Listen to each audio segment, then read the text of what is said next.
The woman my husband Mark brought with him was clearly pregnant. Her belly was unmistakably large. My mother-in-law, Michelle, looked completely stunned. Mark smirked. Was he always the type to smile so cruelly? When we first met, he wasn't this unreasonable. Hey, just to confirm, the baby in this woman's belly is. Yeah, it is. My kid? What is she now? 9 months pregnant? Your kid? Seriously? I said it is, didn't I? Now get lost, you defective, infertile loser. His mistress grinned, clearly enjoying the moment. Mark is one thing, but this woman is just as bad. What a terrible personality. It's obvious she's relishing the situation. It looks like I'll have to put an end to this for both Mark and this woman. He probably thinks I don't know anything. But the truth is, I know far more than Mark could ever imagine. That's fine, but you won't be the father, because that baby in her belly. The confident smirk vanished from Mark's face. He looked shocked by my words. Even his mistress turned pale. The tables had turned. I was now in control. I decided to reveal her secret to the stunned Mark. My name is Rachel. I'm 31 years old. I work in an office at a company that deals with all kinds of vinyl products. I reconnected with Mark, a college classmate, about 3 years ago through work. Hey, is that you, Rachel? I didn't know you worked here. Mark? It's been a while. Mark and I were in the same college band club. We started dating, and about 6 months later, we got married.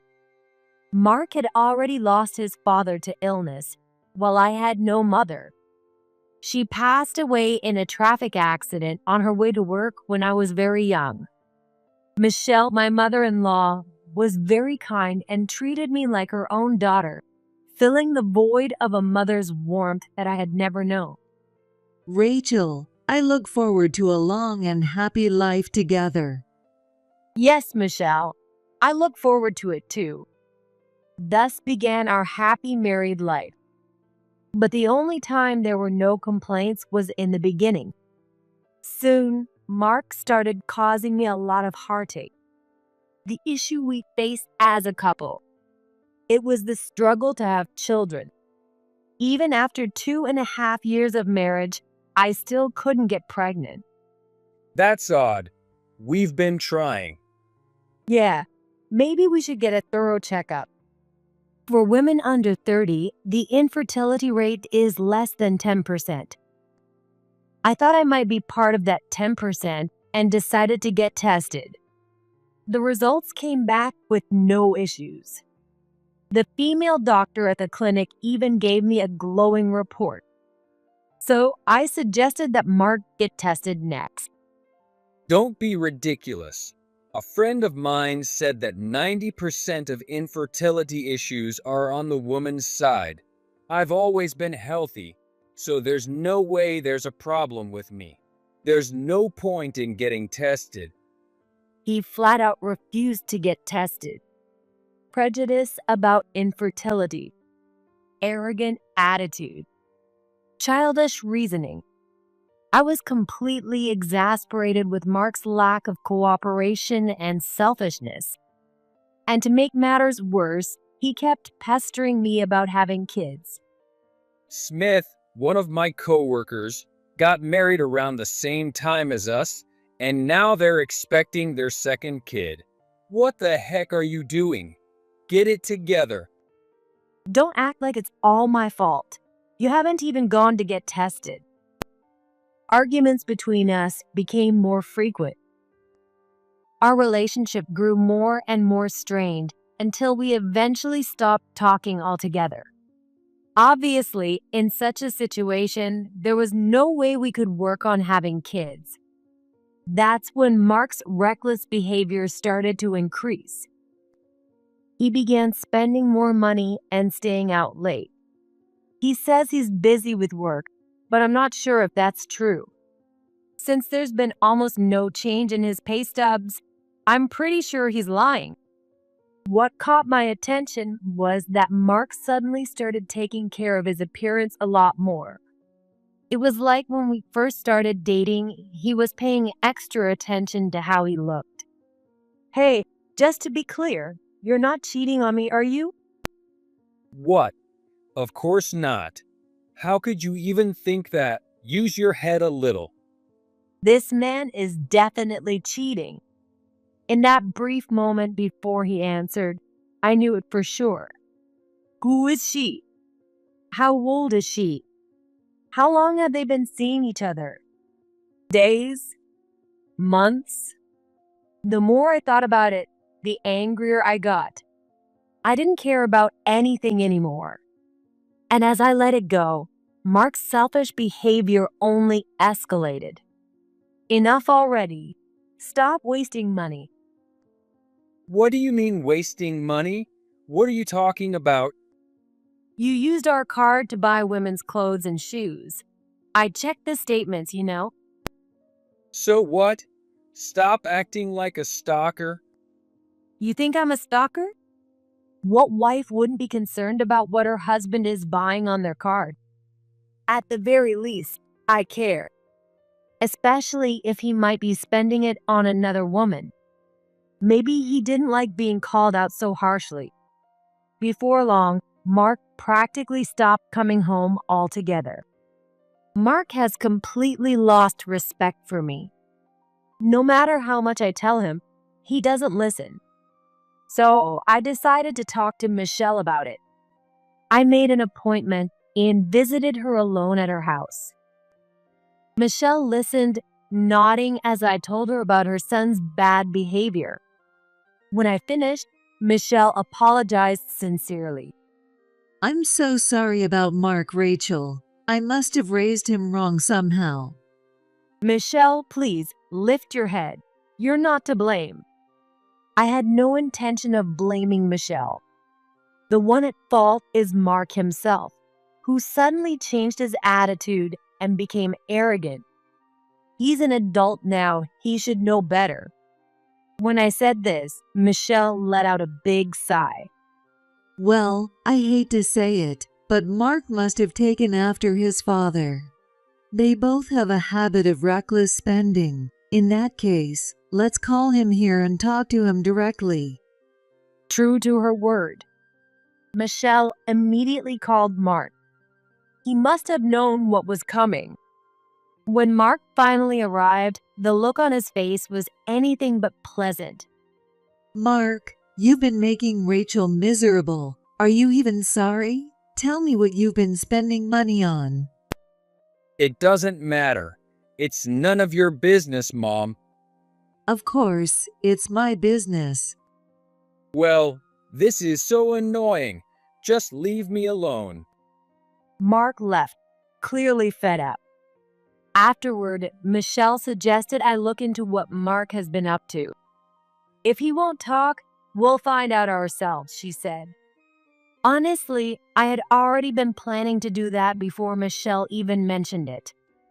I hired a professional to find out what Mark was doing behind my back.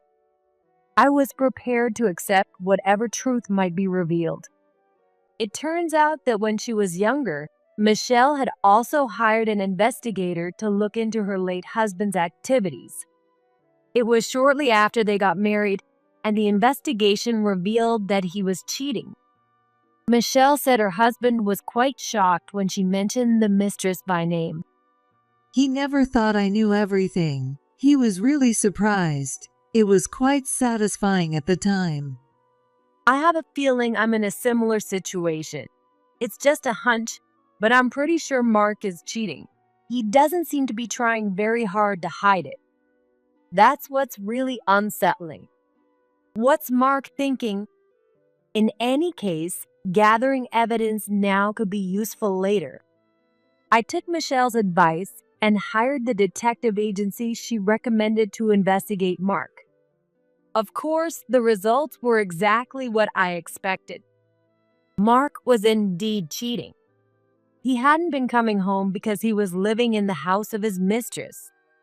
I decided to have them investigate the mistress next.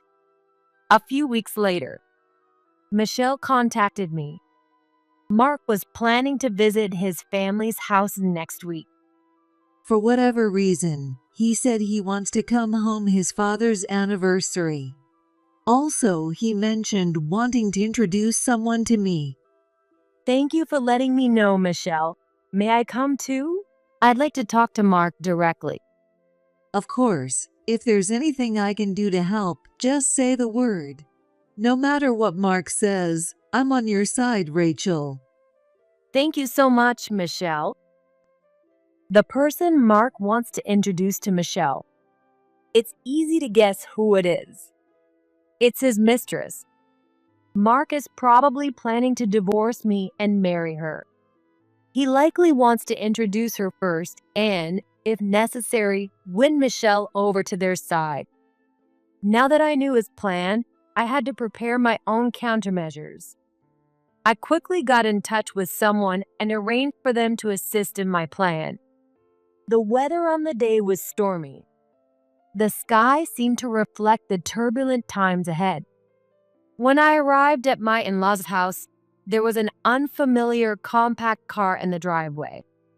It matched the description in the detective's report. It had to be Mark's mistress's car. As soon as I opened the front door, I heard Michelle's voice from the living room, scolding Mark.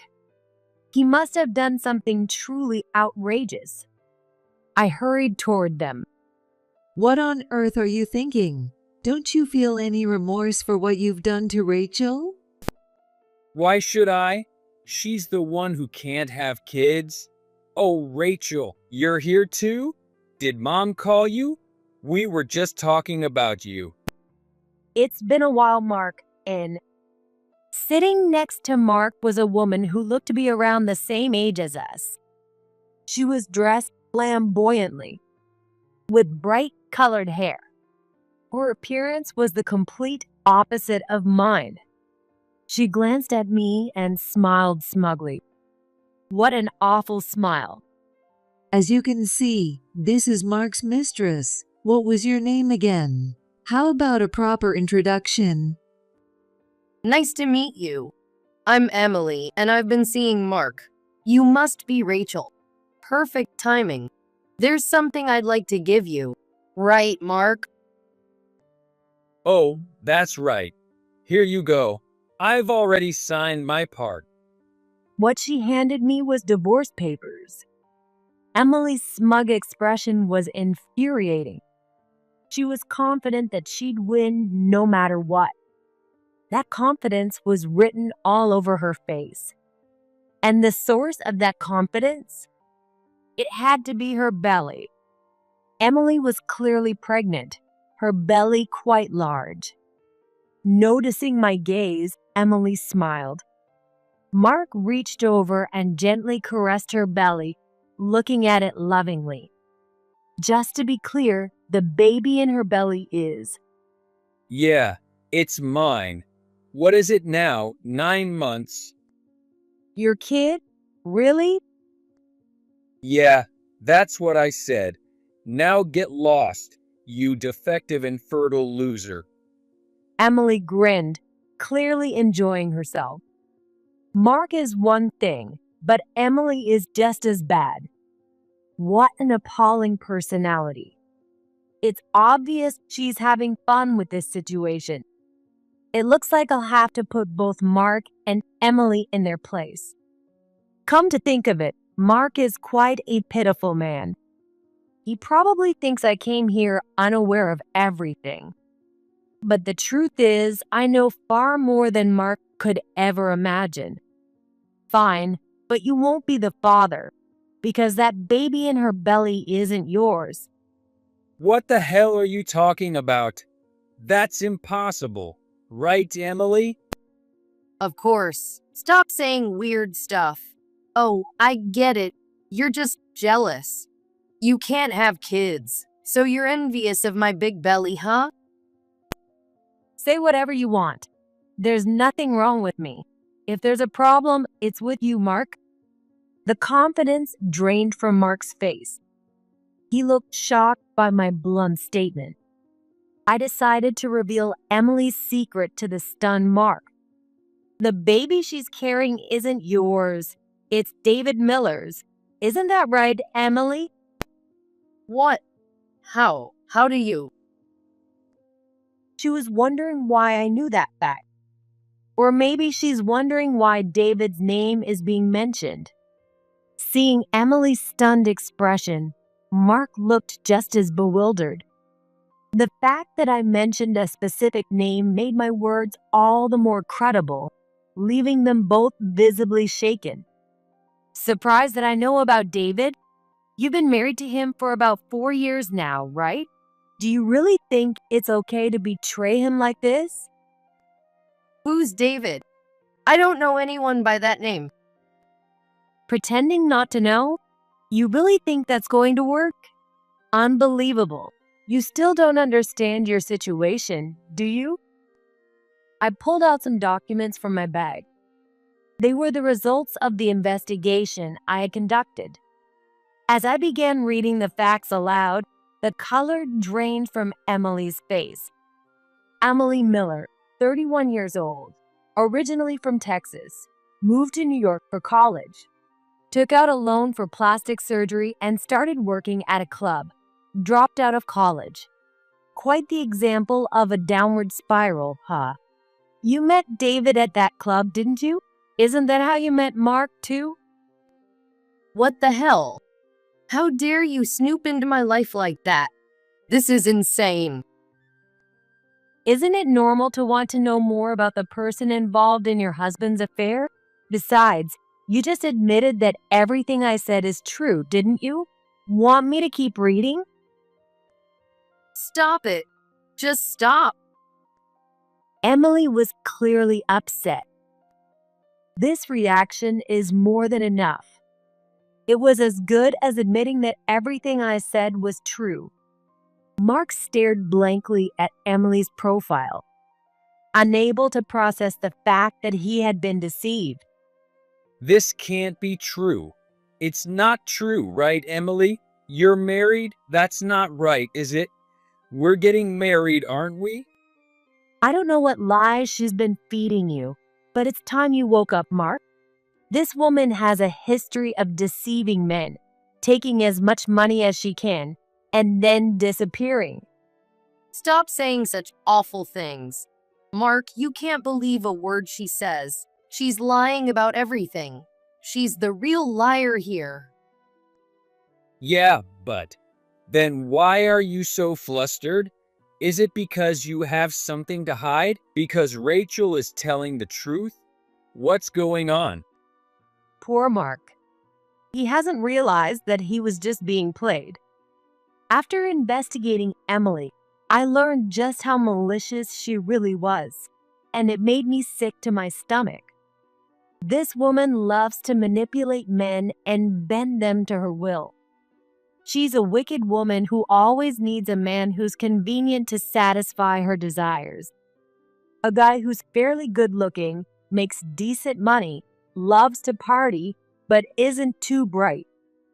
This woman is just trying to break us apart. She's making things up. I mean, come on. She has no proof. But we have this baby, our love child, Mark. Please, just believe me. Love child? You know exactly whose baby you're really carrying. I showed Mark and Emily a photo. It was part of the evidence gathered by the investigator.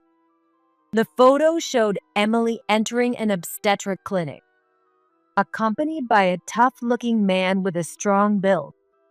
It's David Miller. You regularly visit the clinic like this with your husband. I have plenty of other photos if you'd like to see them. How dare you? Stop sneaking around taking pictures of me. Emily looked like she was ready to pounce on me. She must be furious that her scheme has been exposed. Ignoring her, I turned to the still stunned Mark. Mark, you might be infertile. If there's no issue on my side, then it's likely the problem lies with you. Just once, go get tested. But, I'm so healthy. There are plenty of people who are healthy but still infertile. I think it's time you face reality, Mark. But honestly, I don't care anymore.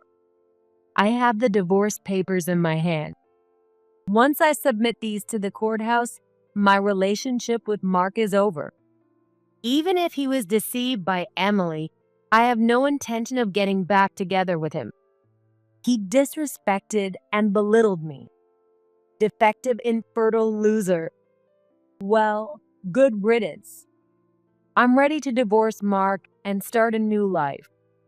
But before that, Emily, tell the truth. I want to hear it from you. The truth? Yes, how you met Mark, why you targeted him, and what your plans are moving forward. Specifically, when and how you plan to break up with him. Emily's expression grew tense. No matter how long I waited, she refused to speak. So I decided to speak for her. The club your friend runs is your hunting ground, Emily. You find your prey there, get close to them, and size them up. Their background, history, income, problems. You extract all kinds of information. Stop it. Don't act like you were there watching. Am I lying? No, I'm not. It's all true. You've been exploiting men like this since you were 18. Is it your father's influence that you can't commit to just one person? He was quite the playboy, wasn't he? Made life hell for you and your mom. How much do you know? Stop it already. There was no trace of confidence left on Emily's face. Her bloodshot eyes, tears welling up, half-open mouth, and heavy breathing. She looked at me like a cornered animal. This pregnancy is likely a turning point for Emily as well. For the sake of the baby, she needs to atone for her past sins. Meeting David was probably your last chance, wasn't it, Emily? A man like him with his looks and income isn't going to come around again. So you married him and got pregnant. That's a lie. Emily, it's a lie, isn't it? But you couldn't quit your habit of playing around with men, even after nearly a decade. That's when you set your sights on Mark as your final prey. Isn't that right? Suddenly, all expression vanished from Emily's face. There was a determined look in her eyes, like she was ready to fight back. Emily picked up the evidence photos from the table and laughed dismissively. This isn't me. I would never wear my hair like that. What?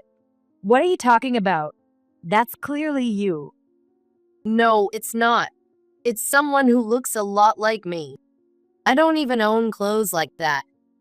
Mark, have you ever seen me wear anything like this? No, I don't think so. Men's memories when it comes to women's clothing are unreliable. Emily seemed well aware of this and was using it to her advantage. Bold and cunning. No wonder. She's been deceiving men for over 10 years. Regaining her composure, Emily started to go on the offensive. You might have hired a detective or something, but are you sure they're trustworthy? Maybe you're the one being fooled. No matter what you say, I'm all about Mark. Stop trying to interfere.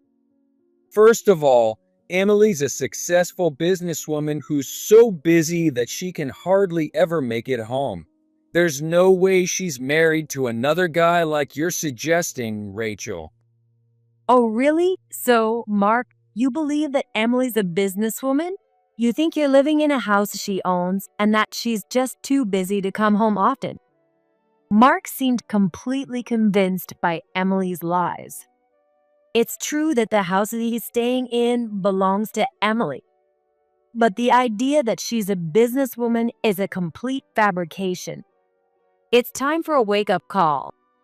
I secretly sent a message to someone. Soon, the doorbell rang, and Michelle went to answer it. I wondered what was being said at the door. Michelle returned quickly. I'll never forget the look of fear on Emily's face when she saw the man Michelle brought in. David, what are you doing here? Why am I here? That's my line. Weren't you supposed to be back at your parents' place, Emily? David was what you'd call a thug. He was known to be quite a scary figure in his hometown. His face was intimidating.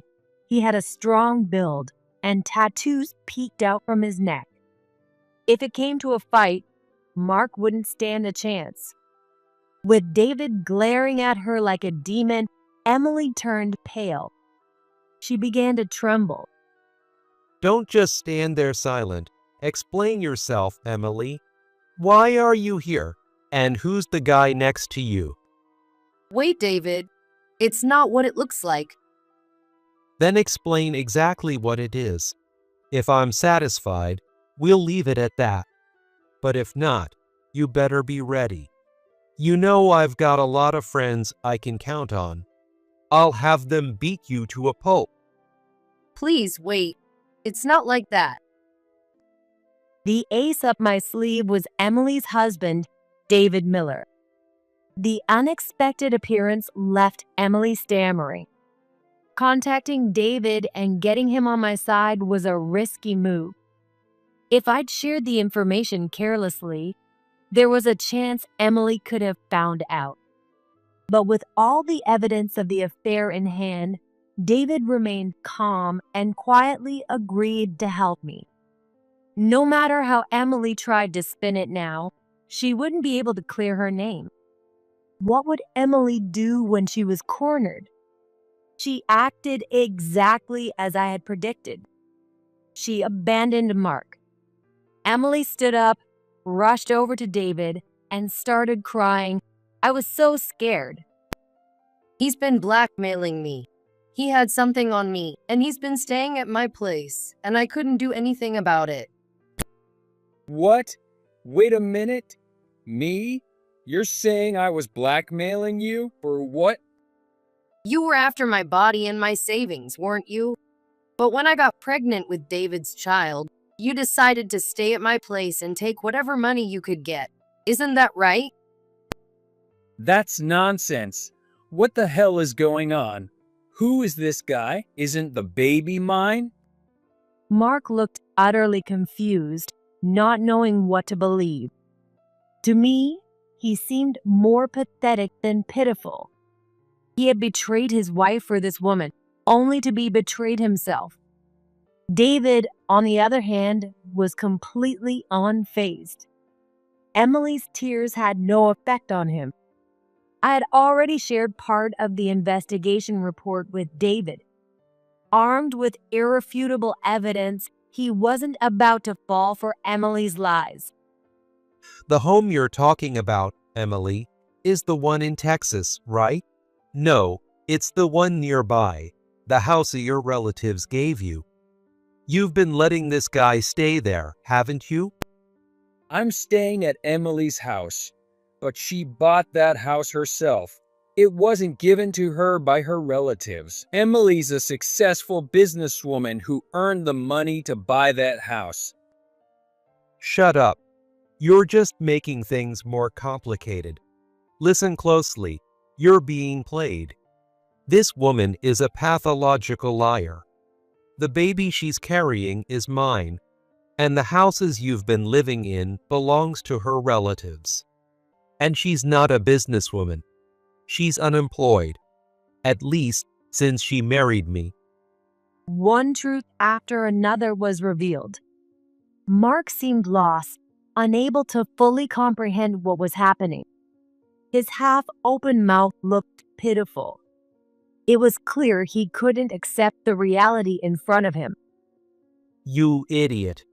I'm gonna make sure you regret laying a hand on my woman. Got it? What? But I was tricked.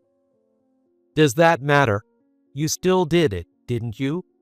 You better believe you're gonna pay for it. I'll beat you to a pulp and then demand compensation. And you too, Emily, you lying bitch. How dare you betray me? Wait, I'm sorry. David, it was a mistake. Please, don't be mad. Emily's pleas fell on deaf ears. David was now in overdrive. He was clearly furious. He seemed ready to call in his buddies and beat up both Emily and Mark right then and there. David shoved Emily toward Mark and glared at them with a terrifying expression. I'll call your company too. Let them know one of their employees has been cheating. See how they handle that. Wait, the company has nothing to do with this. Shut up. I don't care if it's related or not. It's about how I feel. And I won't be satisfied until I ruin your life. And that goes for you too, Emily. No, please forgive me. I won't do it again. It was probably because she knew just how scary David could be. Emily was already on the verge of tears. She was desperately begging for forgiveness. It was clear from David's face that her pleas were falling on deaf ears. It would be nearly impossible to calm down or reason with someone this angry. In utter despair, Mark did the unthinkable. He turned to me, seeking help. Rachel, please help me. Tell him I was tricked by Emily. I wouldn't have touched her if I'd known she was married. It's too late for that. You did what you did, so now you have to take responsibility. If you're truly sorry, let yourself get beaten up and show it through your actions. I don't want to get beaten up. Mom, say something. Your son's about to get hurt. You brought this on yourself. A cheating man has no right to complain. You're just like your father. Take your punishment, apologize sincerely, and learn from this. With everyone turning their backs on him, Mark slumped in defeat. After that, he apologized to me repeatedly, expressing regret over and over again. But if he thinks I'll believe those words now, he's seriously mistaken. I pushed him away without mercy and didn't engage in any further discussion. I'm going to file the divorce papers now. What? No way. Why are you so surprised? You were the one who handed me the divorce papers in the first place.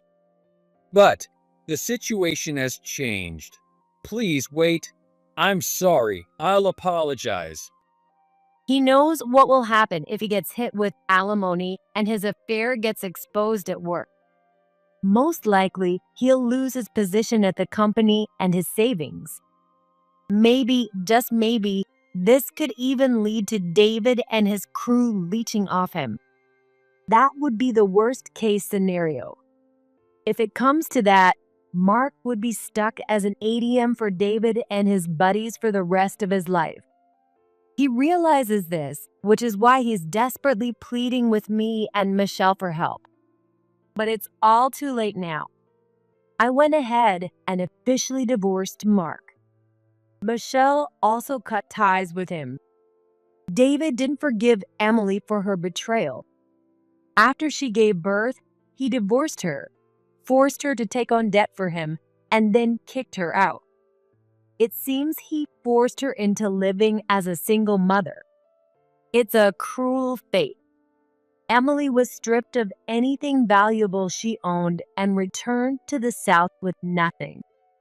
I just hope that her innocent child can grow up happy in the peaceful surroundings of rural America.